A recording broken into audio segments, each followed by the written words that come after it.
আসসালামু আলাইকুম। সকলকে আন্তরিক শুভেচ্ছা জানিয়ে শুরু করছি আজকের অনলাইন ক্লাস। আমি সাইফুন নাহার, প্রভাষক, কৃষি শিক্ষা, মাইগঞ্জ কলেজ, রংপুর। সুপ্রিয় শিক্ষার্থীরা, কেমন আছো তোমরা? নিশ্চয়ই ভালো আছো। আমিও আল্লাহর অশেষ রহমতে অনেক অনেক ভালো আছি এবং তোমাদের মঙ্গল কামনা করে জানিয়ে দিচ্ছি আজকের পাঠ্যসূচি।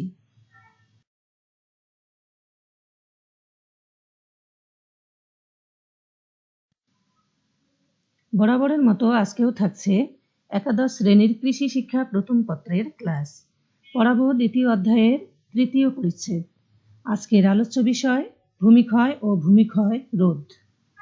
আজকের বিষয় থেকে তোমরা যা জানতে পারবে তা হলো ভূমিক্ষয় ও ভূমিক্ষয় রোধ ব্যাখ্যা করতে পারবে, ভূমি সংরক্ষণের ধারণা ব্যাখ্যা করতে পারবে, ভূমি সংরক্ষণের কার্যকরী উপায় ও প্রয়োজনীয়তা বিশ্লেষণ করতে পারবে, মাটির উর্বরতা ও উৎপাদন ক্ষমতা বৃদ্ধি ও সংরক্ষণের উপায় বর্ণনা করতে পারবে।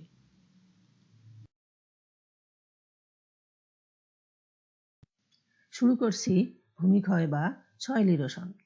বিভিন্ন প্রকার প্রাকৃতিক শক্তি যেমন বৃষ্টিপাত, বায়ু প্রবাহ, পানি, শিলাবৃষ্টি, তুষারপাত, মাধ্যাকর্ষণ শক্তি, ভূতাত্ত্বিক প্রক্রিয়া এবং উদ্ভিদ ও প্রাণীর কর্মকাণ্ডের ফলে ভূমির উপরিভাগের মাটি বিচ্যুত ও স্থানান্তরিত হওয়াকে ভূমিক্ষয় বলে। ভূমিক্ষয়ের ফলে যে স্থানের মাটি সরে যায় সেই স্থানের মাটি উর্বরতা হারায়। এরপরে জানাচ্ছি ভূমিক্ষয়ের প্রকারভেদ বা শ্রেণীবিভাগ, ক্লাসিফিকেশন অফ সয়েল ইরোশন। ভূমিক্ষয় দুই প্রকার, যথা ভূতাত্ত্বিক বা প্রাকৃতিক ভূমিক্ষয়, মনুষ্য সৃষ্ট বা কৃত্রিম ভূমিক্ষয়। ভূমির প্রাকৃতিক পরিবেশে ক্ষয়ের সাধারণ প্রক্রিয়াকে ভূতাত্ত্বিক বা প্রাকৃতিক ভূমিক্ষয় বলা হয়, যেখানে মানুষের কোনো প্রভাব জড়িত নেই। এটি একই সাথে একটি ধ্বংসাত্মক ও গঠনমূলক প্রক্রিয়া। এই ভূমিক্ষয়ের ফলে কোনো অঞ্চল অনুর্বর হলে অপর এক অঞ্চল উর্বর হয়। ভূতাত্ত্বিক ভূমিক্ষয়কে প্রধানত দুই ভাগে ভাগ করা যায়, যথা পানি ঘটিত ভূমিক্ষয় এবং বায়ু ঘটিত ভূমিক্ষয়। পানি ঘটিত ভূমিক্ষয় আবার আস্তরণ, রিল, নালা, ভূমিধস ও নদী ভাঙ্গন ভূমিক্ষয় এই কয় ভাগে বিভক্ত। অপরদিকে বায়ু ঘটিত ভূমিক্ষয় আবার কয়েকটি ধাপে সংঘটিত হয়, যেমন গড়িয়ে চলা বা ক্রিপিং, লাফিয়ে ওঠা বা সল্টেশন, অবলম্ব বা সাসপেনশন। শিক্ষার্থীরা, তোমরা ভূমিক্ষয়ের এই প্রকারভেদগুলো বইয়ের সাথে সংযোগ রেখে পড়বে। এরপরে জানিয়ে দিচ্ছি মনুষ্য সৃষ্ট বা কৃত্রিম ভূমিক্ষয়। মানুষের প্রয়োজনে ভূমিকর্ষণ, পানি সেচ নিকাশ, বৃক্ষকর্তন, গাছপালা লতাপাতা, ঘাস কর্তন, পাহাড় কাটা ইত্যাদি কাজ করলে মাটি এক স্থান থেকে অন্যত্র চলে গিয়ে এই ভূমিক্ষয় হয়ে থাকে। এখন জানিয়ে দিব ভূমিক্ষয়ের কারণ বা কজেস অফ সয়েল ইরোশন। শিক্ষার্থীরা, তোমরা এখানে ভূমিক্ষয়ের প্রধান বেশ কয়েকটি কারণ দেখতে পাচ্ছ। এখানে 1 থেকে 12 নং পর্যন্ত ভূমিক্ষয়ের কারণ দেয়া আছে।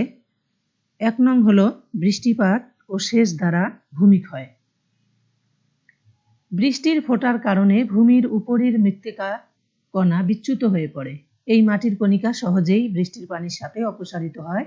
তাছাড়া ফসলের উৎপাদনের জন্য অবৈজ্ঞানিক পদ্ধতিতে পানি সেচ দেওয়ার কারণে প্রতিনিয়ত মৃত্তিকা ক্ষয় হয়ে যাচ্ছে। 2 নং হলো ভূমির ঢাল। জমির ঢালের আকৃতি এবং বিস্তৃতির উপর ভূমির ক্ষয় নির্ভর করে। সাধারণত জমির ঢাল যত বেশি হয় ভূমিক্ষয়ের পরিমাণও তত বেশি হয়। 3 নং হলো মাটির প্রকৃতি। মাটির বুনট গঠন ইত্যাদির উপর ভূমিক্ষয় অনেকাংশে নির্ভর করে। কম জৈব পদার্থ সমৃদ্ধ মাটির বুনট হালকা হয় বলে তা সহজেই বাতাস বা অন্য কোনোভাবে সরে ভূমিক্ষয় হয়। 4 নং হলো শস্যের প্রকৃতি।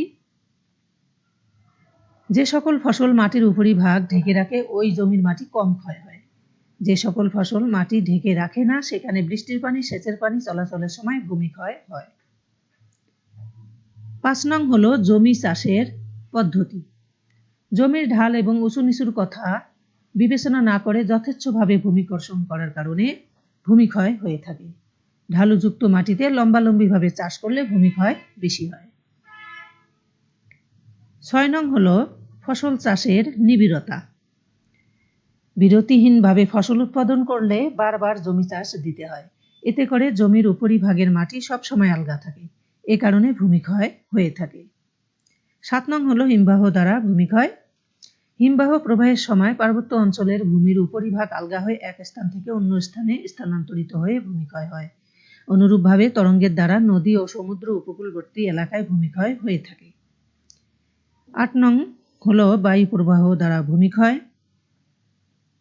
শুষ্ক অঞ্চলে গ্রীষ্মকালে ও বৃষ্টিহীন সময়ে মাটি আলগা থাকে বলে বায়ু প্রবাহের দ্বারা ভূমিক্ষয়ের যথেষ্ট সম্ভাবনা থাকে। বেলে প্রধান মাটিতে এটি বেশি হয়ে থাকে। 9 নং হলো বন উজাড়। গাছপালা তাদের শিকড় দ্বারা মাটিকে আটকিয়ে রাখে। বিভিন্ন প্রয়োজনে মানুষ প্রতিদিন বন জঙ্গল কেটে চলছে, এর ফলে মৃত্তিকা উন্মুক্ত হয়ে ভূমিক্ষয় ত্বরান্বিত হচ্ছে। 10 নং হলো পশুচারণ। অত্যধিক এবং অনিয়মিতভাবে পশুচারণের ফলে মৃত্তিকার উপরিভাগ থেকে তৃণ এবং আগাছা নিঃশেষিত হয়, ফলে মৃত্তিকা উন্মুক্ত হয়ে ভূমিক্ষয়ের সহায়ক হচ্ছে। 11 নং হলো নদী ভাঙন। নদী ভাঙন দ্বারা ফসলের জমি ভেঙে নদীগর্ভে চলে যাচ্ছে, যার ফলে প্রচুর ভূমিক্ষয় হচ্ছে। 12 নং বন্যার পানি। বন্যার পানির স্রোতে উপরিভাগের মাটি পানির সাথে অন্যত্র চলে যায়, যার ফলে ভূমিক্ষয় হয়। শিক্ষার্থীরা, তোমরা একে একে ভূমিক্ষয়ের 12টি প্রধান প্রধান কারণ জেনে গেলে। এগুলো তোমরা ভালো করে পড়বে। এরপরে আমি তোমাদের জানিয়ে দেব কিভাবে ভূমিক্ষয় রোধ করা যায় বা প্রিভেনশন অফ সয়েল ইরোশন। বিভিন্নভাবে ভূমিক্ষয় রোধ করা যায়। এখানেও 1 থেকে 12টি ভূমিক্ষয় রোধ করার উপায় দেয়া আছে। প্রথমেই হলো বৃক্ষরোপণ দ্বারা ভূমিক্ষয় রোধ। বৃক্ষের শিকড় মাটিকে আঁকড়ে ধরে রাখে, ফলে ভূমিক্ষয় হয় না। বৃক্ষ বেশি হলে ক্ষয়রোধ বেশি হয়। বৃক্ষ যতদিন থাকবে ভূমিক্ষয় রোধ ততদিন হবে। 2 নং হলো জৈব সার প্রয়োগ। মাটিতে জৈব সার যেমন গোবর সার, কম্পোস্ট ইত্যাদি প্রয়োগ করা হলে এবং ধনসে, সয়াবিন, ভুট্টা ইত্যাদি সবুজ সার হিসেবে প্রয়োগ করে মাটির সাথে মিশিয়ে দিলে ভূমিক্ষয় রোধ হয়। 3 নং পয়েন্ট হলো জাবড়া প্রয়োগ বা মালচিং। ফসলের জমি কুচুরি পানা বা খড় দিয়ে মাটি ঢেকে রাখাকে জাবড়া প্রয়োগ বা মালচিং বলে। যেমন আলু খেতে খড় দেয়া।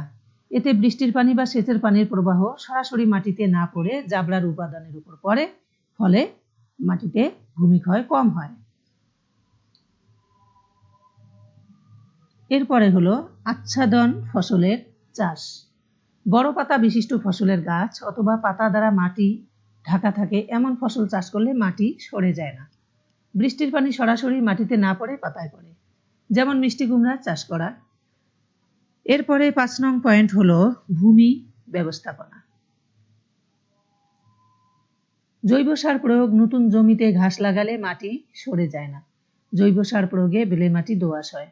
বৃষ্টির আগে জমি চাষ বা নিড়ানি না দেয়া। এরপরে হলো 6 নং ফসল ব্যবস্থাপনা। শস্য পর্যায় অবলম্বন, মাটির বৈশিষ্ট্য অনুসারে শস্য নির্বাচন, সেচ, পরিচর্যা ইত্যাদি করা, বৃষ্টির আগে আগাছা দমন না করা, গাছ পাতলা না করা, এতে মাটি ক্ষয়রোধ হয়। এরপরে 7 নং হলো মাটির বুনট রূপান্তরকরণ। বেলে ও এঁটেল মাটিতে ভূমিক্ষয় বেশি হয়। বেলে ও এঁটেল মাটিকে জৈব পদার্থ সংযোজনের মাধ্যমে দোআঁশ মাটিতে রূপান্তর করা যায়, আর দোআঁশ মাটির ক্ষয় সবচেয়ে কম হয়। 8 নং হলো জমিতে আইল বাঁধা। জমিতে উঁচু আইল থাকলে বৃষ্টির ও সেচের পানির সাথে মাটি সরে যায় না, ফলে ভূমিক্ষয় রোধ হয়। 9 নং হলো পানি নিকাশ। পানি নিকাশের নালা থাকলে শুধু নালা দিয়ে বৃষ্টির পানি চলে যায়, জমির মাটি অপসারণ হয় না, অথবা হুস পাইপ, প্লাস্টিকের পাইপ দিয়ে পানি নিকাশ করা যায়। 10 নং হলো সাথী ফসলের চাষ। দীর্ঘজীবী ফসলের সাথে সাথী বা আন্তঃফসলের চাষ করলে ভূমিক্ষয় রোধ হয়। যেমন আখের সাথে ডাল জাতীয় ফসল চাষ করা, এতে সাথী বা আন্তঃফসল দিয়ে মাটি ঢাকা থাকে, ফলে ভূমিক্ষয় হয় না। 11 নং হলো ধাপ চাষ।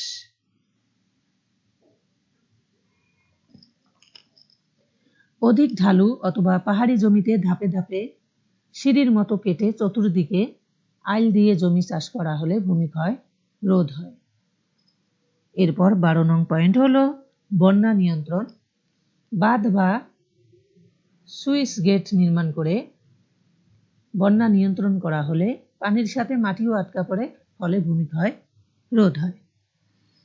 প্রিয় শিক্ষার্থীরা, তোমরা ভূমিক্ষয় রোধের বেশ কয়েকটি উপায় জানতে পারলে, যেগুলো তোমরা ভালো করে পড়বে এবং মনে রাখবে। চলে যাচ্ছি এখন জানিয়ে দিচ্ছি ভূমিক্ষয়ের প্রভাব বা অপকারিতা। শিক্ষার্থীরা, তোমরা ইতোমধ্যেই জেনে গেছো যে ভূমিক্ষয়ের ফলে কৃষি জমির উর্বর মাটি অপসারিত হয়, নদ নদী ভরাট হয়ে যায়, রাস্তা ও ঘর বাড়ি ক্ষতিগ্রস্ত হয়, যা বর্তমানে অধিক বিচার্য বিষয় হয়ে দাঁড়িয়েছে। কাজেই ভূমিক্ষয়ের প্রভাব বা অপকারিতা তোমাদের জানা দরকার। এখানে 1 নম্বরে দেয়া আছে, ভূমিক্ষয়ের কারণে জমির উর্বর মাটি অপসারিত হয়ে অনুর্বর হয়। নদীর তীরবর্তী স্থানে ভূমিক্ষয়ের কারণে প্রচুর পরিমাণ আবাদি জমি নষ্ট হয়। মাটিতে পুষ্টি উপাদানের অভাব দেখা দেয়। মাটির জৈব পদার্থ ও অণুজীবের সংখ্যা কমে যায়। নদী নালা সহ জলাভূমি ভরাট হয় এবং নৌ চলাচলে বিঘ্ন ঘটে। ফসল, পশু পাখি ও বাড়িঘরের ব্যাপক ক্ষতি হয়। ভূমিক্ষয়ে মাটিকণা নদীতে জমা হয়ে মাটির পানি ধারণ ক্ষমতা কমে যায় এবং ভূমিক্ষয় ধূলিঝড় সৃষ্টির মাধ্যমে পরিবেশ দূষিত করে ও জনস্বাস্থ্য বিনষ্ট করে।